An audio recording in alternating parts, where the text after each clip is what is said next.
잘 들리시나요? 아멘. 메시지 26번 함께 누리기 원합니다. 제목을 다 함께 선포하겠습니다. 하나님의 의에 따라 하나님의 거룩함을 통하여 하나님의 영광에 이르도록 새 부분으로 된 사람 안으로 생명이신 삼일 하나님을 분배함. 여기 의와 거룩함과 영광이 중요한 단어들이고요. 그 다음에 새 부분으로 된 사람 안으로 생명이신 삼일 하나님을 분배함. 이 로마서 8장에 나와 있는 중요한 요점인데 이것을 함께 우리가 살펴보도록 하겠습니다. 제가 주로 개요 로마 숫자와 대문자 알파벳을 읽고요. 그 다음에 오늘은 좀 그 개요에 있는 참고 구절들을 제가 좀 많이 읽어드리겠습니다. 목사님들 그냥 편하게 들으시면 될 것 같습니다. 제가 읽겠습니다. 그리고 하위 항목들은 필요하면은 개요를 좀 더 추가적으로 읽으면서 한번 개요 말씀을 진행하도록 하겠습니다. 로마서 1번입니다. 하나님의 영원한 경륜은 하나님 자신을 생명의 영의 법으로서 사람 안에 분배하심으로 의와 거룩함과 영광이라는 그분의 신성한 속성들을 사람의 미덕이 되게 하여 하나님의 단체적인 표현을 가져오는 것이다. 이러한 단체적인 표현이 각 지방에 있는 교회들 안에 있는 그리스도의 몸의 실제이며 의와 거룩함과 영광의 성인 새 예루살렘으로 완결된다. 여기 보면은 의와 거룩함과 영광의 성이라고 했잖아요. 새 예루살렘이. 베드로서 3장 13절에 보면은 의가 거하는 새하늘과 새 땅이라고 말합니다. 즉 새하늘과 새 땅에 새 예루살렘이 영원 미래까지 존재할 텐데 그것은 의가 거하는 영역이죠. 새 예루살렘은 의의 성인 걸 알 수가 있습니다. 또 계시록 21장 2절에 보면은 거룩한 성 새 예루살렘이 하늘에서 내려온다고 말할 때 새 예루살렘에 거룩함이 있구나 알 수 있고요. 또 21장 11절에 보면은 그 성 안에 하나님의 영광이 있다고 말합니다. 즉 새 예루살렘에 의와 거룩함과 영광의 세 요소가 다 있다는 걸 우리가 알 수가 있죠. A번 보면은 하나님의 갈망은 하나님께서 우리가 되시고 우리가 하나님이 되는 정도까지 곧 우리와 하나님이 생명과 본성과 형상에서 완전히 같아지는 정도까지 그분 자신을 우리 안에 넣는 일을 하는 것이다. 이것이 하나님의 경륜의 정점이다 라고 했는데 여기 보면 또 생명과 본성과 형상 이 세 단어가 나오잖아요. 다 아시겠지만 의와 거룩함과 영광 이 세 단어와 함께 짝을 이룬다고 할 수가 있습니다. 생명은 의와 연관이 되고요. 본성은 거룩함, 형상은 영광과 매칭이 되는 걸 알 수가 있습니다. 먼저 요한복음 1장 12절과 13절에 보면요. 하나님의 자녀가 되는 권세를 얻었다 우리가 영접하는 자들이 또 그들은 하나님에게서 난 사람들이라고 말하죠. 즉 우리는 믿는 이로써 하나님의 생명을 소유했다는 걸 알 수가 있습니다. 이것은 우리가 영 안에서 의롭게 된 결과라고 할 수가 있죠. 또 베드로서 1장 4절에 보면은 신성한 본성에 동참하는 사람들이 나오는데 이것은 우리가 그분의 거룩한 성분을 주입받음으로 말미암아 우리의 혼의 각 부분이 거룩하게 되어서 이런 신성한 본성에 동참한 것을 말하는 것입니다. 또 영광은 형상과 관련인데요. 그것은 고린도 3장 18절에 나와 있습니다. 거기 보면 우리가 영광이신 그리스도를 주목하고 반사할 때 그분과 동일한 형상으로 변화돼요. 영광에서 영광에 이른다고 말하잖아요. 영광과 형상이 같이 나온 걸 볼 수가 있습니다. 즉 형상, 영광은 하나님의 표현 되신 하나님인데 이것은 동요라고도 할 수가 있죠. 그래서 여기 로마서 1번의 내용을 볼 때에 우리가 하나님이 되는 정도까지 즉 생명과 본성과 형상에서 완전히 같아지는 정도까지 그분 자신 우리 안에 넣는 일을 하시는데 그럼 넣는 것은 무엇이냐? 그것이 바로 의와 거룩함과 영광을 넣는 것입니다. 그 결과 우리는 생명과 본성과 형상에서 하나님과 완전히 같아지는 것입니다. 이것이 바로 하나님 경륜의 정점이라는 것을 기억할 수 있기 원합니다. B번, 사람은 하나님의 형상대로 창조된 살아있는 그릇으로서 생명이신 하나님을 받아들이고 담아 생명에 있어서 하나님의 재생산과 복사판이 된다. 여기 재생산과 복사판 밑줄을 꺼주시기 바랍니다. 이것이 바로 A번에 완전히 같아진 정도까지와 같은 동의어라고 할 수가 있죠. 우리는 이렇게 하나님의 재생산과 복사판으로서 아멘. 장래 새 예루살렘으로 완결될 것입니다. 이 새 예루살렘 바로 단체적인 하나님으로서 그분 자신이 재생산되고 복사된 것의 완결이라고 할 수가 있죠. 믿는 이들 안에서 재생산과 복사판으로서 발전한 것입니다. 2번을 보겠습니다. 그리스도는 십자가에서 죽으심으로 하나님의 의와 거룩함과 영광의 요구들을 만족시키셨고 부활하심으로 생명나무의 실제이신 생명을 분배하신 영이 되시어 우리의 의와 거룩함과 영광이 되신다. 여기 죽으심으로 또 부활하심으로의 밑줄을 그어주시고요. 만족시키셨고 또 되신다의 밑줄을 그어주시기 바랍니다. 그리스도는 십자가에서 죽으심으로 의와 거룩함과 영광의 요구들을 만족시켰습니다. 창세기 3장 24절을 보면은 이렇게 말하고 있습니다. 이렇게 하나님은 사람을 쫓아내시고 나서 에덴 동산 동쪽에 그룹들과 사방으로 돌며 불을 뿜어내는 칼을 두시어 생명나무에 이르는 길을 지키게 하셨다. 아까 형제님도 말씀하셨지만 생명나무에 이르는 길을 지키는 세 가지 요소가 그룹과 불과 칼입니다. 이 각각이 오늘 이 교시의 주제 핵심 단어인 의와 거룩과 영광이 연결이 되는데 그룹은 영광이고요. 불은 거룩함을 상징하고 칼은 의를 상징합니다. 어떻게 알 수 있냐면요. 히브리서 9장 5절에 보면은 많은 참고 구절이 있지만 대표적으로 히브리서 9장 5절에 영광의 그룹들이라고 말하거든요. 그러니까 그룹은 하나님의 영광을 상징한다는 걸 알 수가 있습니다. 또 불은 하나님의 거룩함을 상징하죠.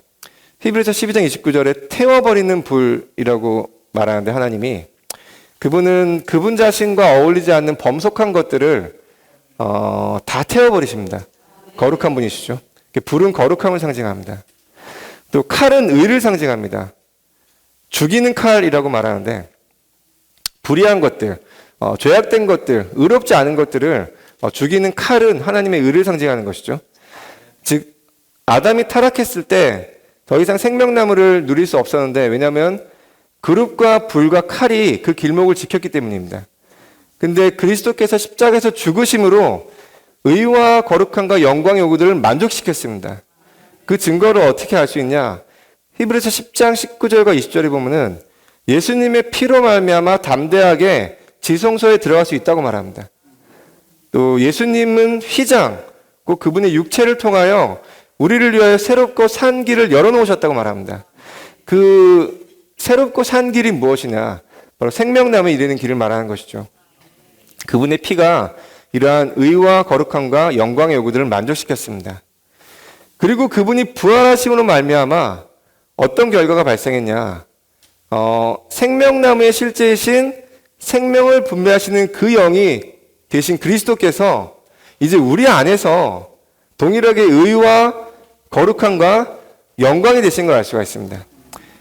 로마서 2번의 내용은 주되게 이 두 번째 요점인 그분이 우리 안에서 의와 거룩함과 영광이 되신 걸 말하고 있는데요. 먼저 A번을 보면요. 세 부분으로 된 우리 존재 안으로 분배된 삼일 하나님의 생명은 우리를 생명의 사람들로 만든다. 생명의 사람들은 하나님의 아들들이자 그리스도의 지체들이며 그리스도의 표현을 위해 그리스도의 몸을 조성함으로써 하나님의 본래의 의도를 성취한다. 여기 하위 요점들을 보면은 로마서 8장에 있는 중요한 네 구절인데요. 이게 하나님의 생명인 생명의 영의 법이 우리의 영과 혼과 몸에 분배되고 확산되어서 사람의 세 부분 역시 이런 생명으로 충만케 하는 것을 나타내고 있습니다. 먼저 로마서 8장 2절에 생명의 영의 법이 그리스도 예수님 안에서 나를 죄와 죽음에 보면서 해방하였다. 이거 하나님의 신성한 생명이죠. 근데 그 생명이 8장 10절에 보면은 그러나 그리스도께서 여러분 안에 계시면 몸은 죄 때문에 죽은 것이지만 영은 의 때문에 생명이다. 우리 영이 생명이 된 것을 알 수가 있습니다. 또 6절에 보면요. 영에 둔 생각은 생명과 평안이다. 우리 생각도 생명이 된 걸 알 수가 있고요. 또 11절에 보면은 예수님을 죽은 사람들 가운데 살리신 분의 영께서 여러분 안에 거하시며 그리스도를 죽은 사람들 가운데 살리신 분께서 여러분 안에 거하시는 그분의 영을 통하여 여러분의 죽을 몸에도 생명을 주실 것이라고 하였죠. 지금 몸도 생명을 얻게 된 것을 볼 수가 있습니다. 우리 전 존재가 조회화되었죠. 여기서 말하는 생명은 조회, 하나님의 생명입니다.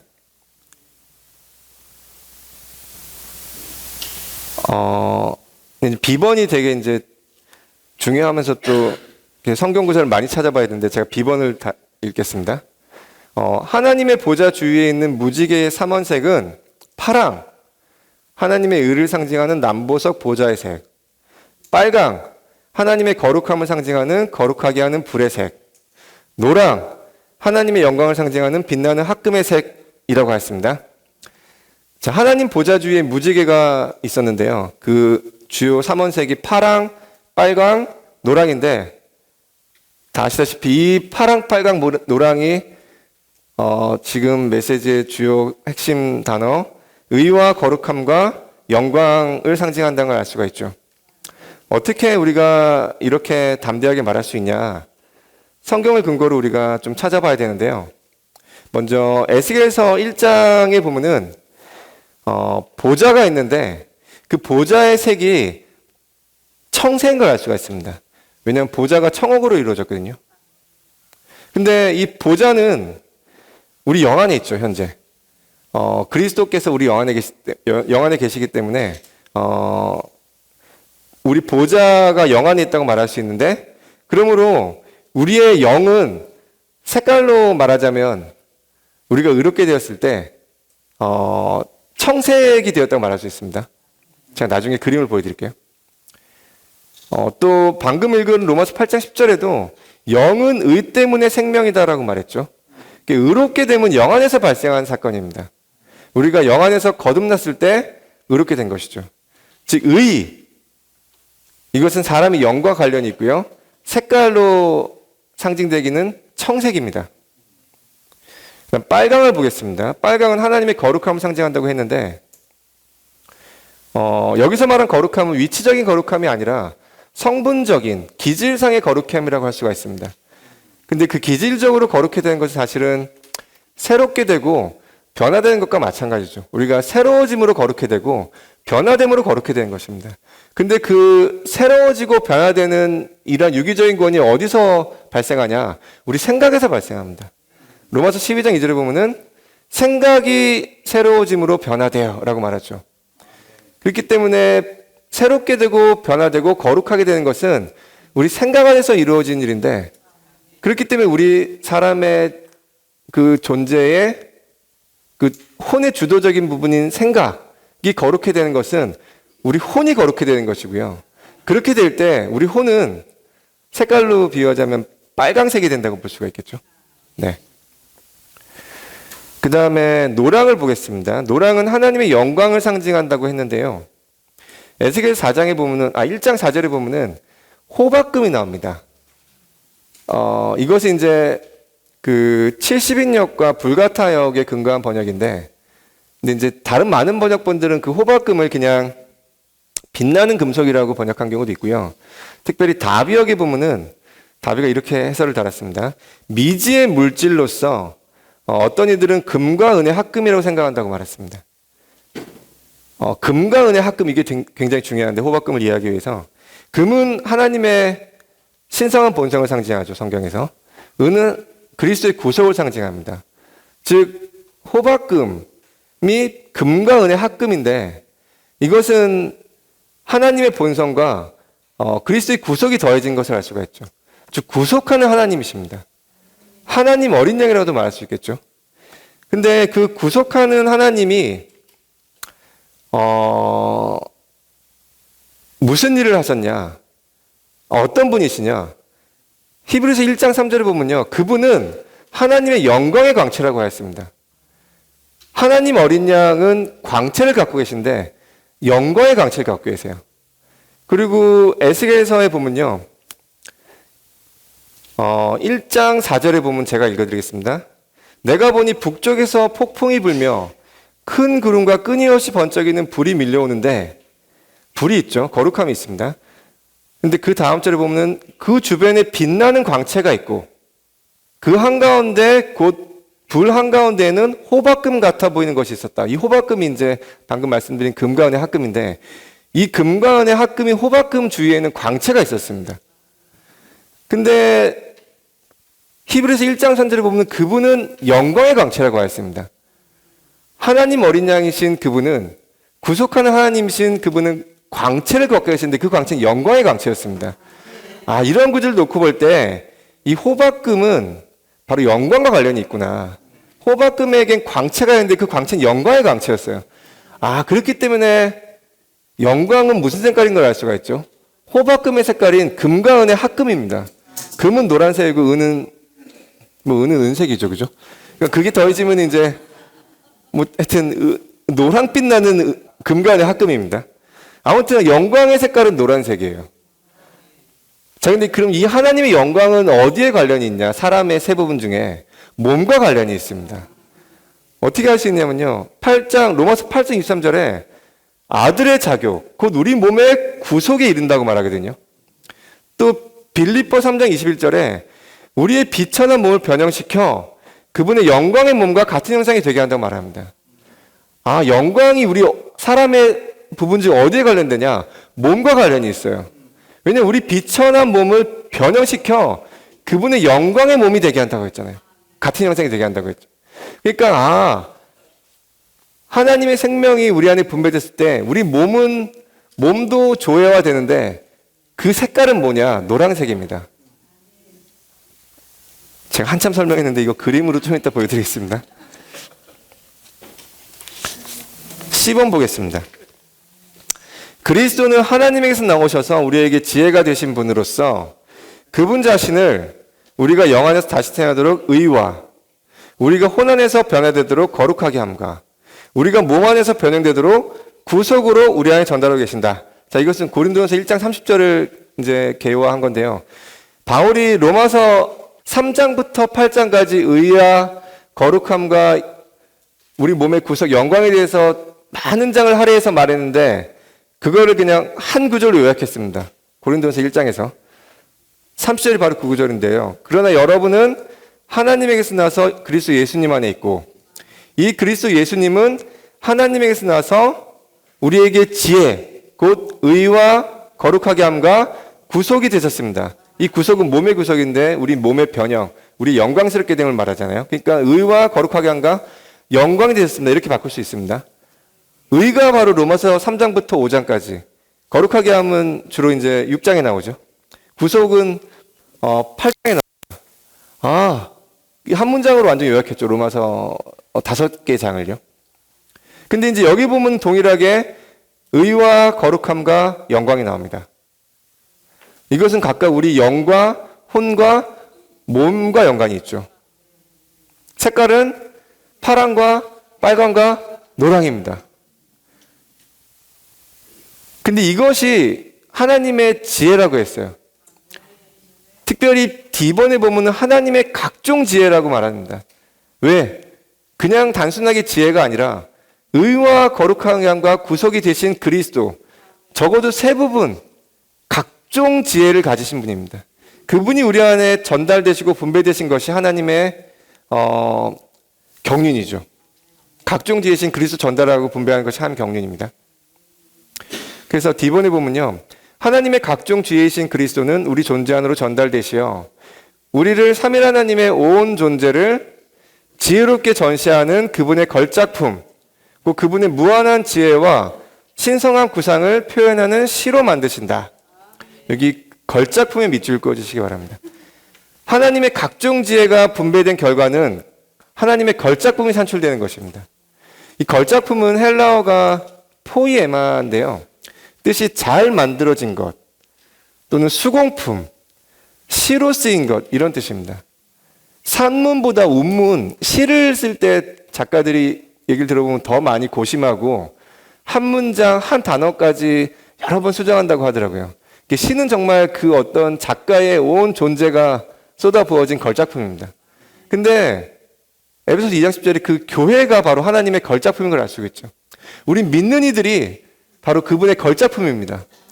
근데 왜 그분의 걸작품이냐? 그분의 지혜로 산출되었기 때문에 그렇습니다.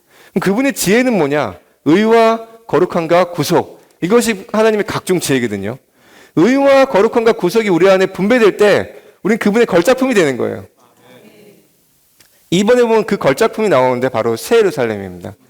왜냐하면 새 예루살렘의 기초석들이 12개의 기초석들이 있는데 그 보석들을 빛깔로 치자면 무지개 빛깔이에요. 근데 방금 한참 제가 색깔을 설명드렸잖아요. 그 파랑과 빨강과 노랑이 바로 삼원색 무지개의 그 빛깔이잖아요. 우리가 그분의 분배를 받아들일 때 이렇게 무지개 같은 존재가 되는구나. 새 예루살렘의 일부가 되는구나. 이것이 하나님의 경륜이구나. 이 새 예루살렘이 하나님의 걸작품이구나. 하나님의 각종 지혜가 이렇게 그분의 걸작품을 산출했구나. 이거를 로마서가 보여주는 것입니다. 사진을 하나 띄워주시기 바랍니다. 제가 이제 로마서 2번에 있는 내용을 사진 하나로 요약한 것인데요. 여기 보면 이제 한참 설명드린 사람의 세 부분이 이렇게 잘 나와 있습니다. 여기에 많은 성경 구절이 있어요. 근데 그 성경 구절 제가 다 읽지는 않겠습니다. 여기 보면은 조회라고 굳이 생명을 쓰지 않고 조회라고 썼는데, 왜냐하면 이것을 하나님의 생명을 강조하기 위해서 이렇게 썼습니다. 왜냐하면 생명이라고 할 때에 헬라어로 생명이 우리 알다시피 세 종류가 있는데요.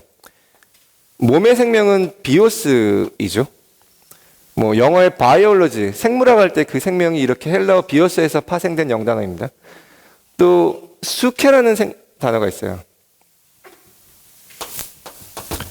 이것은 혼의 생명인데 여기서 파생된 영단어가 예를 들어서 사이칼라지, 심리학 같은 단어가 있습니다. 정신을 말하죠. 그러니까 혼과 관련된 생명입니다. 근데 헬라어의 생명은 이 두 가지만 있는 게 아니라 가장 중요한 생명인 조회가 있습니다. 이것은 신성한 생명이에요. 하나님의 생명인데 기묘하게도 이 조회에서 파생된 영단어는 없어요.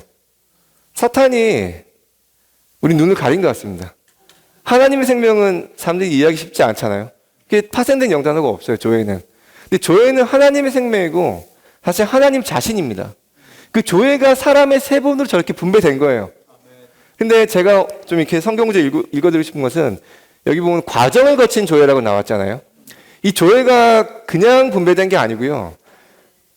과정을 거쳐 완결되었기 때문에 우리 안에 분배된 겁니다. 제가 몇 가지 성경구절 읽어드리겠습니다. 창세기 2장 9절에 여호와 하나님은 그 땅에 보기 즐겁고 먹기 좋은 온갖 나무를 자라게 하셨고 동산 한가운데 있는 생명나무와 선과 악의 지식나무도 자라게 하셨다. 여기 생명나무가 나오죠. 이 생명이 바로 조회의 생명입니다. 구약의 하나님은 이렇게 생명나무로 상징되셨죠. 그분의 신성한 생명을 이렇게 생명나무가 채워난 것입니다. 근데 이 생명은 아직 우리 안에 분배될 수 있는 생명이 아니었습니다. 신약에서 요한복음 1장 4절에 그분 안에 생명이 있었으며 그 생명은 사람들의 빛이었다. 그분 안에 생명이 있었으며 생명나무이신 그리스도, 이제 실제로 이제 우리에게 계시되었죠, 신약에. 또 요한복음 14장 6절에 보면은 예수님께서 그에게 말씀하셨다. 내가 곧 길이요 실제요 생명이니 나를 통하지 않고서는 아무도 아버지께로 가지 못합니다. 여기 보면 주님이 길이요 진리요 실제요 생명이라고 하였습니다. 그분이 생명인 거는 당연히 알고 있고요. 그분이 또 길이라고 했습니다. 왜 그분이 길이시냐? 지성소로 나아갈 수 있는, 생명나무로 나아갈 수 있는 길이 바로 예수님 자신이십니다. 그분이 죽고 부활하셨을 때에 모든 우리의 장애물들을 제거하셨죠. 고속도로를 뚫어놓은 것과 마찬가지입니다. 그 두루 도는 화양검과 그룹들로 막혀있던 생명나무에 이르는 길이 바로 죽고 부활하신 그분 자신이 바로 그 생명나무에 이르는 길이었던 것이죠. 또 요한복음 12장 24절에 내가 진실로 진실로 여러분에게 말합니다. 한 알의 밀이 땅에 떨어져 죽지 않으면 한 알 그대로 남아있지만 죽으면 많은 열매를 맺습니다. 그 열매들이 바로 많은 믿는 이들, 하나님의 많은 자녀들, 또 그리스도의 많은 형제들인 우리들이 바로 그러한 열매라고 할 수가 있죠. 골로새 3장 4절에 또 그리스도는 우리의 생명이십니다. 여기 보면 그리스도는 이제 우리의 생명이라고 말합니다. 이 말은 우리에게 분배된 것을 암시하는 것이죠. 자, 제가 몇 구절 읽어드렸는데 이것이 바로 하나님이 거치신 과정인데요. 달리 말하면 하나님의 신성한 생명인 조회가 거친 과정입니다. 이러한 과정을 거쳤기 때문에 그 신성한 생명이 이제 우리 안에도 이 생명이 존재하게 되었습니다. 전 이게 사실 뭐 늘 듣던 말에서 별로 감동이 없었는데 말씀 준비하면서 좀 빛이 있었습니다. 아, 그렇네. 하나님이 과정을 거치셨네. 창세기 2장에 있는 그 하나님은 그냥 개인적인 하나님이었죠. 영원 과거의 하나님은 그냥 신성한 생명으로 존재하신 유일하게 그냥 개인적인 하나님이었습니다. 근데 그분이 성육신 하셨을 때 시간 안에 들어오셨죠. 그리고 인생을 사시고 죽고 부활하신 다음에 하늘의 밀이 땅에 떨어져 많은 열매를 산출하였습니다. 그분이 이제 우리의 생명이 되었습니다. 단지 우리 영 안에만 생명이실 뿐만 아니라 우리 혼과 몸까지 이 조회로 적시고 계십니다. 그래서 우리를 신성한 존재로 만들었어요. 어떤 존재냐? 하나님과 같은 존재입니다. 그분의 생명이 들어왔으니까 우리 안에. 단지 신격이 아니라 생명과 본성에서 심지어 형상에서 그분과 똑같은 존재가 된 것입니다. 근데 그런 사람들이 한둘이 아니에요. 아까 지금 적어도 2명 이상이라 그랬는데 사실은 역대로 그분의 구원받은 자녀들이 얼마나 많겠습니까? 물론 지금은 아직 마청이신 그리스도를 닮지 않아가지고 니들이 하나님 자녀인지 뭐 잘 구분이 안 가지만 어느 날 우리가 다 그분과 똑같아질 것입니다. 그렇게 우리 모두가 변화된 완결이 바로 새 예루살렘인데 그 새 예루살렘은 그러면 제가 목사님께 질문 드리겠습니다. 뭐라고 말할 수 있을까요? 이렇게 그리스도께서 하나님이 시간 안에 여행을 하신 결과 산출된 최종 결과물 새 예루살렘은 개인적인 하나님이 아니라 단체적인 하나님이라고 바꿀 수 있습니다. 하나님이 여행하신 결과, 과정을 거치신 결과 산출된 것은 단체적인 하나님입니다. 단지 개인적인 하나님이 아니라 그분이 수많은 민리를 통해 표현되신 생명과 본성에서 그분과 똑같은 단체적인 민리들을 얻었습니다. 그들도 바로 하나님이에요. 그래서 제가 다시 돌아와서 로마서 1번을 다시 읽겠습니다. 이런 관점에서 읽으면요, 이 개요가 굉장히 신선합니다. 하나님의 영원한 경륜은 하나님 자신을, 여기서 하나님은 개인적인 하나님이죠. 하나님 자신을 생명의 영의 법으로서, 즉 조회로서 사람 안에 분배하심으로 의와 거룩함과 영광이라는 그분의 신성한 속성들을 사람의 미덕이 되게 하여 하나님의 단체적인 표현을 가져오는 것이다. 이 하나님의 단체적인 표현은 그냥 단체적인 하나님이라고 바꿀 수 있습니다. 실제는 그냥 하나님 자신이에요. 신격이 아닌 생명과 본성에서 그분과 똑같은 존재들입니다. 이러한 단체적인 표현이 각 지방에 있는 교회들 안에 있는 그리스도의 몸의 실제이며, 이 그리스도의 몸의 실제는 뭐라고 바꿀 수 있죠? 이것도 단체적인 그리스도, 이렇게 바꿀 수 있습니다. 그리스도의 몸의 실제, 이 말은 그냥 그 몸의 지체들이 그리스도란 뜻입니다. 감히 그렇게 함부로 네가 얘기하냐, 담대하게 얘기할 수 있습니다. 성경이 그렇게 말하고 있어요. 단지 신격이 아닌 생명과 본성에서 그렇다는 것입니다. 실제이며 의와 거룩함과 영광의 성인 새 예루살렘으로 완결된다.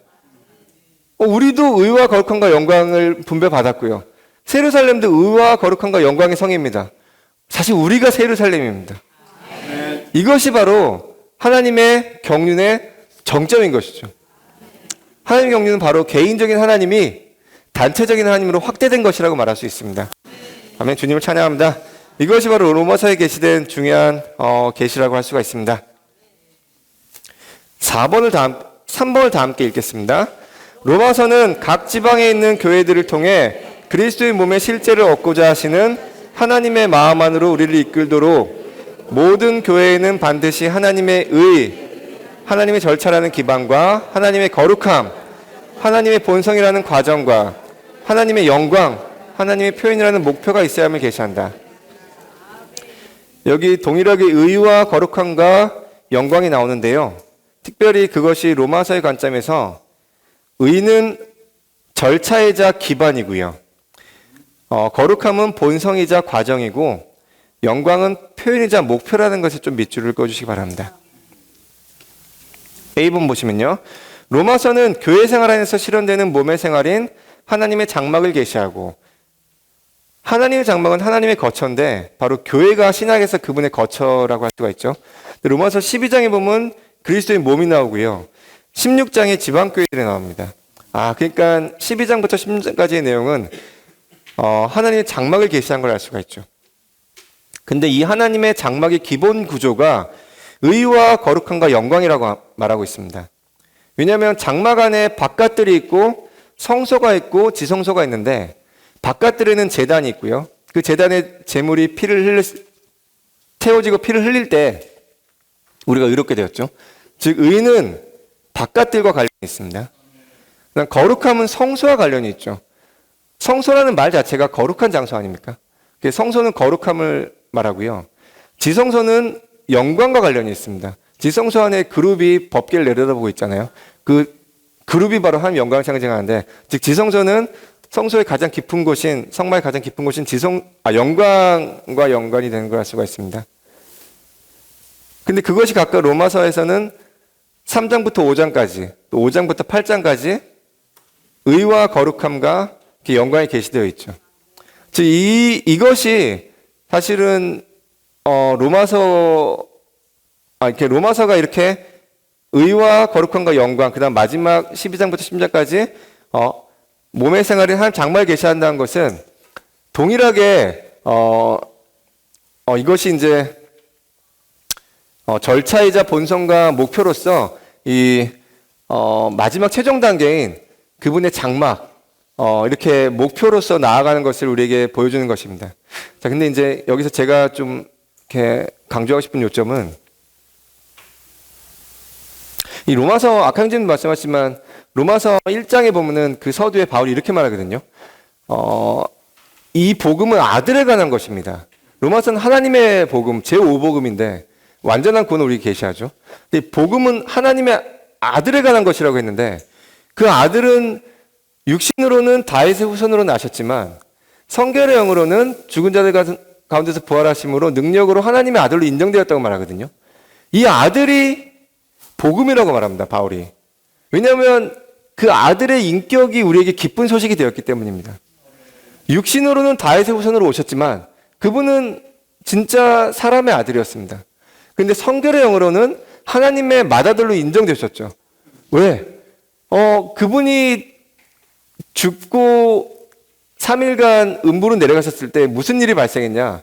베드로 3장에 보면은, 전 3장에 보면은 육체로는 죽임을 당하셨지만 영으로는 살리심을 받으셨다 그랬거든요. 그분의 육체는 죽었지만 영은 오히려 더 활기를 갖게 되었습니다. 활력화되었습니다. 그래서 그분이 부활하신 것이죠. 근데 이것이 바로 맏아들로 인정되는 과정인데, 그 과정이 동일하게 어디서 반복되냐? 우리 안에서 이루어지고 있습니다. 왜냐하면 영으로 살리심을 받으셨을 때 그 영은 바로 예수님 자신의 영을 말합니다.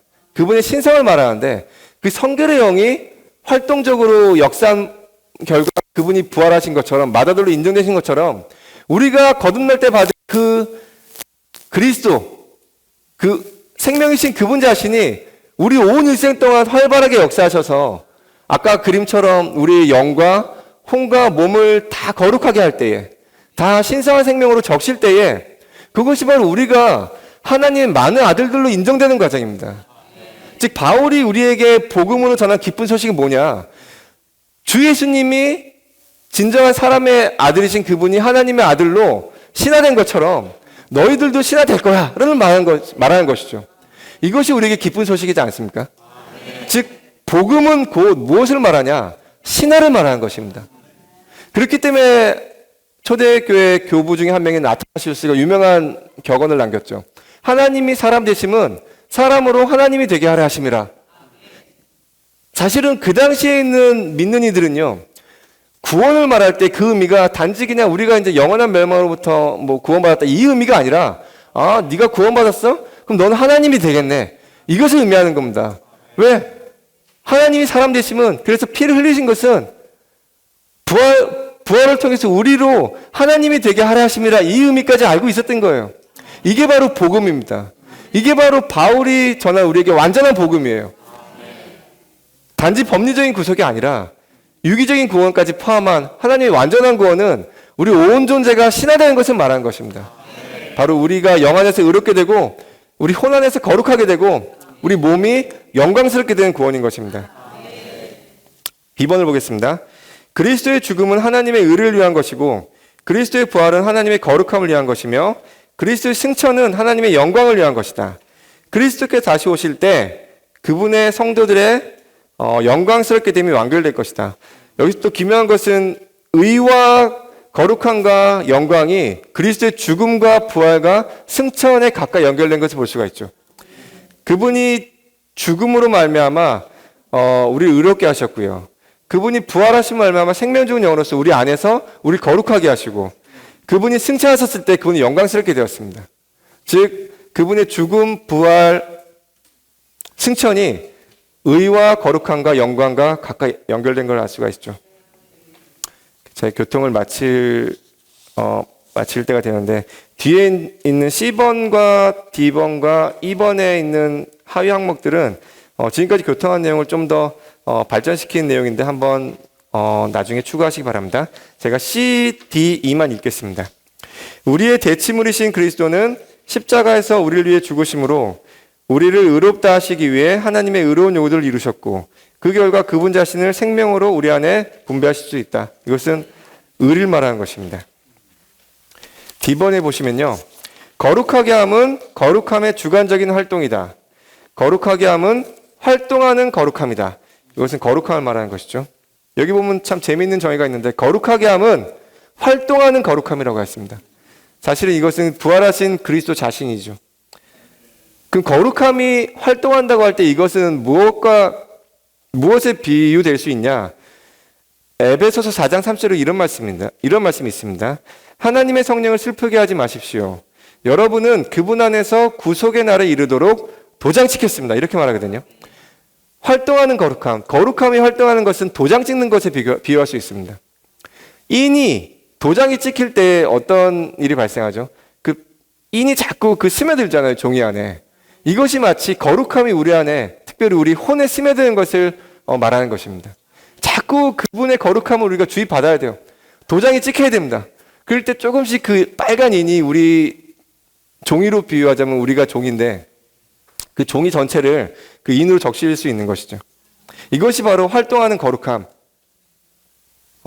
주관적인 거룩함이신 그분의 주관적인 활동이라고 할 수가 있습니다. 부활하신 그리스도의.